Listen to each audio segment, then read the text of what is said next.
السلام علیکم ورحمۃ اللہ وبرکاتہ۔ ناظرین، حضرت شاہ ولی اللہ رحمۃ اللہ تعالی علیہ نے ازالۃ الخفا میں پہلے جلد میں جو ہے وہ ایک روایت بیان کی ہے حضرت سہل بن ابی حسمہ سے قال بایا اعرابی النبی صلی اللہ علیہ وسلم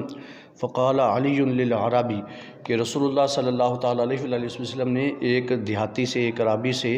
اونٹ خریدا، تو وہ اونٹ خرید کر ادھار لیا، تو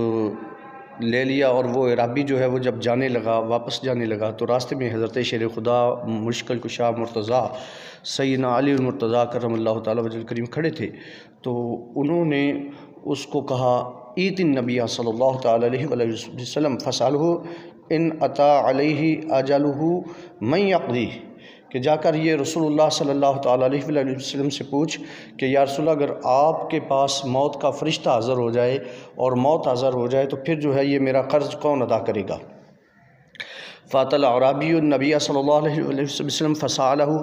تو وہ حضور کی بارگاہ میں پیش ہوا اور اس نے سوال کیا، فقال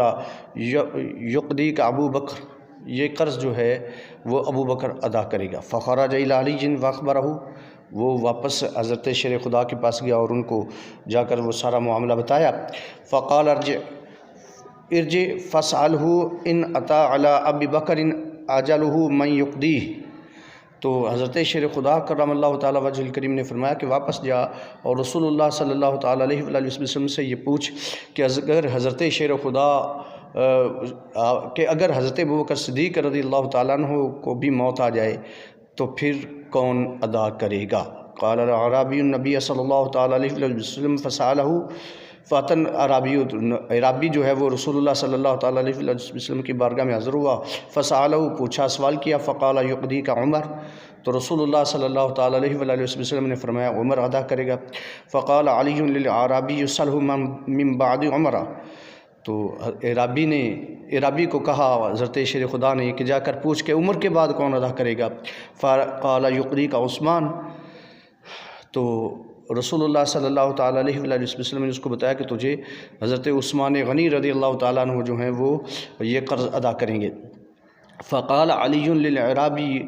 ایت النبی صلی اللہ تعالیٰ علیہ وسلم فسألہ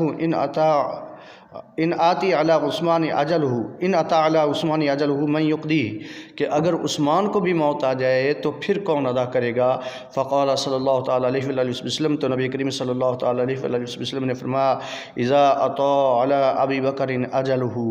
وعمر اجلہ وعثمان اجلہ فان استطعت ان تموت فمت،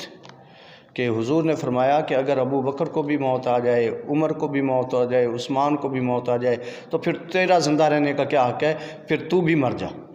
اللہ اکبر۔ تو عزیزان گرامی قدر، یہ تھی وہ خلافت کی ترتیب جو رسول اللہ صلی اللہ تعالیٰ علیہ وسلم نے بیان فرمائی، اور یہ پوچھنے کا صحرا جو ہے، اس خلافت کو بیان کرنے کا صحرا اور پوچھنے کا صحرا جو ہے وہ حضرت شیر خدا کرم اللہ تعالیٰ وجہ الکریم کی زبان سے ہوا، کہ رسول اللہ صلی اللہ تعالیٰ علیہ وسلم کے خلفاء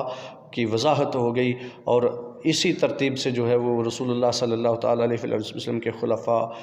جو ہے وہ تشریف لائے۔ اللہ تبارک و تعالیٰ ہم نے سمجھنے کی توفیق عطا فرمائے، آمین۔ السلام علیکم ورحمۃ اللہ۔